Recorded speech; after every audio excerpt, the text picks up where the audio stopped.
இந்த வழக்கு செத்து போன ஒரு வழக்கு. இந்த வழக்கை ஒட்டுமொத்த தமிழ்நாடும் திமுக அரசும் சேர்ந்து காவல்துறையும் சேர்ந்து இந்த ஸ்பெஷல் இன்வெஸ்டிகேஷன் டீமும் சேர்ந்து கொன்னுட்டாங்க அப்படின்னு தான் நான் நினைக்கிறேன். இந்த வழக்கு ஒரு தோத்து போன வழக்காக தான் நான் பார்க்குறேன். இதை ஒரு சரியான தீர்ப்பாக என்னால் எடுத்துக்க முடியல. ஏன்னா இதுக்கு பின்னாடி அவ்வளவு ஓட்டைகள் அப்படிங்கிறது இருக்குது, அத்தனை குள்ள நரிகள் அப்படிங்கிறது ஒளிஞ்சிக்கிட்டு ரொம்ப சொகுசாக இந்த ஞானசேகரனை மட்டும் இங்கே பலிக்கடாவாக ஆக்கிட்டு அது அங்கங்கே சந்தோஷமாக வாழ்ந்துட்டு இருக்கு.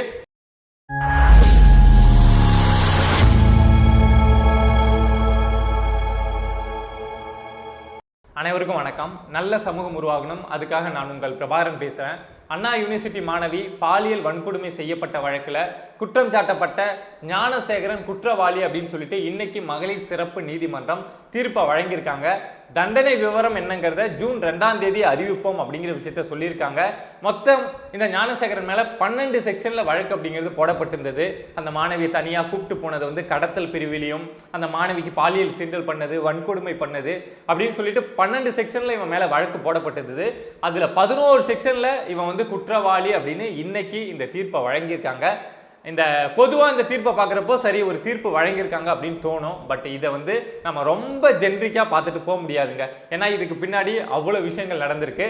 இந்த தீர்ப்பையே நான் ஒரு மூவி ரிவ்யூ மாதிரி பிரித்து பார்க்கணும் அப்படின்னு நினைக்கிறேன். இந்த தீர்ப்பில் இருக்கக்கூடிய இந்த 5 மாசத்துல இந்த வழக்கு முடிஞ்சிருக்குல்ல, ஸோ இதில் இருக்கக்கூடிய இந்த பாசிட்டிவ் சைடு என்ன அப்படிங்கிறத ஃபர்ஸ்ட் பார்க்கணும். அதுக்கப்புறம் 5 மாசத்துல முடியறதுக்கு என்ன காரணம், இந்த வழக்கில் இன்னும் யாராவது தப்பிப்பதற்கான வாய்ப்பு இங்க கொடுக்கப்பட்டிருக்கு அப்படிங்கிறத நெகட்டிவ் சைடில் பார்க்கணும் அப்படின்னு நினைக்கிறேன்.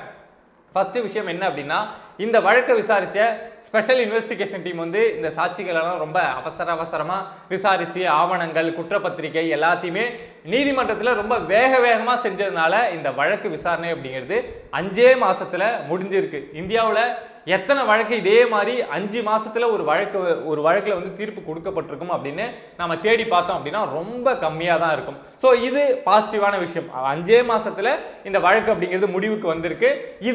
அதில் குற்றம் சாட்டப்பட்ட அந்த குற்றவாளி ஞானசேகரன் குற்றவாளி தான் அப்படின்னு அறிவிச்சிருக்காங்க. ஸோ இது இந்த வழக்கில் இருக்கக்கூடிய பாசிட்டிவ் சைடு. நெகட்டிவ் சைடு என்ன அப்படிங்கிறத சொல்றதுக்கு முன்னாடி ஒரு விஷயத்தை நான் உங்ககிட்ட தெளிவுபடுத்திடணும் அப்படின்னு நினைக்கிறேன். எப்பொழுதுமே ஒரு நீதிமன்றம் இருக்காங்க அப்படின்னா அவங்க டேபிளில் என்ன ஆதாரம் வருது, சாட்சிகள் என்ன சொல்றாங்க, 2 தரப்புல இருந்தும் என்ன வாதங்கள் வைக்கப்படுதோ அதை பொறுத்து தான் அவங்களுடைய தீர்ப்பு அப்படிங்கிறது இருக்கும். அதை தாண்டி வெளியில இருக்கக்கூடிய சாட்சி, வெளியில இருக்கக்கூடிய ஆதாரம், வெளியில என்னென்ன இருக்கு, யார் யார் என்ன பேசுறாங்க, உண்மை என்ன, அதை என்னைக்குமே நீதிமன்றம் தோண்டி பார்க்க மாட்டாங்க. அவங்க டேபிளுக்கு என்ன சாட்சிகள் வருது, என்ன ஆதாரங்கள் வருது, என்ன ஆதாரங்கள் கொடுக்கப்படுது, 2 தரப்புலையும் என்ன வாதங்கள் எடுத்து வைக்கிறாங்க, யாரு ஸ்ட்ராங்கான பாயிண்ட்ஸ் எடுத்து வைக்கிறாங்களோ அதை பொறுத்து தான் எப்பொழுதுமே ஒரு நீதிமன்றம் தீர்ப்பு அப்படிங்கிறத கொடுப்பாங்க. ஸோ அந்த அடிப்படையில் அவங்களுக்கு கிடைச்ச அந்த ஆதாரத்தின் அடிப்படையில் இவன் குற்றவாளி அப்படிங்கிற விஷயத்த இன்னைக்கு நீதிமன்றம் ரொம்ப சிறப்பாக சொல்லிட்டாங்க. இதையும் நம்ம ஒரு பாசிட்டிவ் பாயிண்டாக பார்த்துக்கலாம். ஆனால் இதில் நெகட்டிவ் பாயிண்ட் அப்படின்னு நம்ம யோசிக்க போனோம் அப்படின்னா, என்ன காரணத்துக்காக 5 மாசத்துல இந்த வழக்கு அப்படிங்கிறது ரொம்ப அவசரமா முடிக்கப்படுது, தீர்ப்பு அப்படிங்கிறது வழங்கப்படுது. ஏன் மற்ற எந்த வழக்குலையும் இந்த அளவுக்கு அவசரம் காட்டாத இந்த தமிழ்நாட்டு காவல்துறையும் சரி, இல்லை இந்த வழக்குக்காக உருவாக்கப்பட்ட ஸ்பெஷல் இன்வெஸ்டிகேஷன் டீமும் சரி, இந்த வழக்குல மட்டும் ஏன் அவசரமா எல்லாத்தையுமே செஞ்சு இன்னும் எத்தனையோ வழக்கு பெண்டிங்ல இருக்குல்ல, சார்ஜ் ஷீட் கூட ஃபைல் பண்ணாமல் இன்னும் பல வழக்குகள் இருக்கு. ஆனால் அந்த வழக்கெல்லாம் தூங்க போட்டுட்டு இந்த வழக்கில் மட்டும் சாட்சிகளை ரொம்ப அவசரமாக விசாரித்து ஆவணங்களை சப்மிட் பண்ணி 5 மாசத்துல இந்த வழக்கை இந்த ஸ்பெஷல் இன்வெஸ்டிகேஷன் டீம் முடிவுக்கு கொண்டு வரணும் அப்படின்னு அவங்களுடைய முயற்சியால் தான் இப்போ கோர்ட்டுக்கு அவங்க சார்ஜ் ஷீட் ஃபைல் பண்ணி அவங்க ஆதாரங்களை கொடுத்தா தான் கோர்ட் அதில் திருப்பியே கொடுப்பாங்க. ஸோ இவங்க செஞ்ச இந்த ஸ்பெஷல் இன்வெஸ்டிகேஷன் செஞ்ச அவசரமான வேலையில் 5 மாசத்துல இந்த தீர்ப்பு அப்படிங்கிறது வழங்கப்பட்டிருக்கிறது எனக்கு மனசுக்குள்ள ஒரு பெரிய சந்தேகத்தை ஏற்படுத்துது. ஏன் அப்படின்னா, இந்த திமுக அரசு இந்த வழக்கு அடுத்து வேற யாராவது ஆட்சிக்கு வந்தாலும் அந்த ஆட்சிக்கு இந்த வழக்கு விசாரணை அப்படிங்கிறது போகக்கூடாது. இப்போவே இது சம்பந்தமான பிரச்சனைகள் எல்லாமே முடிஞ்சிடணும். நாளைக்கு வேற யாராவது ஆட்சிக்கு இந்த வழக்கை தோண்டி எடுக்க போய் இதுல இன்னும் பல பேர் சிக்குவதற்கான வாய்ப்பு இருக்கு. ஸோ அது இங்க நடந்துடக்கூடாது அப்படிங்கிற அடிப்படையில் இந்த வழக்கு 5 மாசத்துல முடிச்சு வைக்கப்பட்டிருக்கோ அப்படிங்கிற ஒரு பெரிய கேள்வி இருக்கு. அதே மாதிரி இந்த ஸ்பெஷல் இன்வெஸ்டிகேஷன் டீம் நீதிமன்றத்தில் சப்மிட் பண்ணாங்கல்ல, அந்த சார்ஜ் ஷீட்ல இவங்க சொல்லி இந்த விஷயம் என்ன அப்படின்னா, இந்த வழக்கில் இந்த ஞானசேகரன் மட்டும்தான் குற்றவாளி அப்படின்னா அவங்க அந்த குற்றப்பத்திரிகையவே தாக்கல் பண்ணியிருந்தாங்க. அதாவது ஒரு பல்கலைக்கழகத்துக்குள்ள போயிட்டு ஒருத்தவன் இவ்வளவு பெரிய தப்ப பண்ணியிருக்கான், ஆனா அதுக்கு பின்னாடி யாருமே கிடையாது, இவன் ஒருத்தன் தான் குற்றவாளி இந்த வழக்குல அப்படின்னு சொல்லிட்டு இந்த ஸ்பெஷல் இன்வெஸ்டிகேஷன் டீம் குற்றப்பத்திரிகை தாக்கல் பண்ணாங்கல்ல, அந்த அடிப்படையில தான் நீதிமன்றம் இன்னைக்கு அவன் குற்றவாளி அப்படின்னு சொல்லியிருக்கு. ஆனா அந்த தாக்கல் பண்ணப்பட்ட அந்த குற்றப்பத்திரிகை இருக்குல்ல, அது மேலேயே பல சந்தேகங்கள் இருக்குங்க. எந்த அடிப்படையில், என்ன காரணத்துக்காக இந்த ஸ்பெஷல் இன்வெஸ்டிகேஷன் டீம் இவனை மட்டும், இந்த ஞானசேகரனை மட்டும் குற்றவாளி அப்படின்னு குற்றப்பத்திரிகை தாக்கல் பண்ணாங்க? அவங்களுக்கு ஏதாவது அழுத்தம் அப்படிங்கிறது கொடுக்கப்பட்டதா, இல்ல இந்த ஞானசேகரனுக்கு பின்னாடி யாராவது இருக்காங்களா இல்லையா அப்படிங்கிற விஷயத்த இந்த ஸ்பெஷல் இன்வெஸ்டிகேஷன் டீம் விசாரிச்சாங்களா? விசாரிக்கலன்னா ஏன் விசாரிக்கல? தமிழ்நாடே சொல்லுது இந்த ஞானசேகரனுக்கு பின்னாடி யாரோ இருக்காங்க, இவ்வளவு விஷயங்கள் நடந்திருக்கு அப்படின்னு. அது சம்பந்தமான டீட்டெயிலை நம்ம சோசியல் மீடியாவில் தேடி பார்த்தா கூட அவ்வளவு குப்பை மாதிரி ஆதாரம் வந்து கிடக்கு.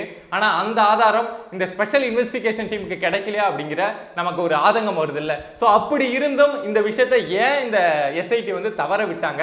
திட்டமிட்டு தவற விட்டாங்களா, இல்ல அழுத்தம் காரணமா அந்த சாட்சிகளை இல்ல அதுக்கு பின்னாடி இருக்கக்கூடிய விசாரணையை செய்வதற்கு இந்த எஸ்ஐடி வந்து தவறிட்டாங்களா அப்படின்னு நமக்கு பல சந்தேகம் வருது. இந்த ஞானசேகரன் ஒருத்தன் தான் குற்றவாளி அப்படின்னு நீதிமன்றம் சொன்னதுல நம்ம எதுவுமே கேள்வி கேட்க முடியாது. ஏன்னா நீதிமன்றம் அவங்க டேபிள்ல என்ன இருக்கோ அதை வச்சு அந்த தீர்ப்பு அப்படிங்கிறத வழங்கிடுறாங்க. பட் அதை அங்க வாதமா எடுத்து வைக்க வேண்டியது அவங்க தரப்பு வழக்கறிஞர்கிட்ட சொல்லி இவன் இவ்வளவு தப்புலாம் செஞ்சிருக்கான், இதுக்கு பின்னாடி இவ்வளவு விஷயங்கள் இருக்கு அப்படிங்கிற விஷயத்தை எல்லாத்தையுமே கோர்ட்டுக்கு தெரியப்படுத்த வேண்டியது யாரு அப்படின்னா இந்த ஸ்பெஷல் இன்வெஸ்டிகேஷன் டீம் தரப்புல இருந்து வாதாடின வழக்கறிஞர்.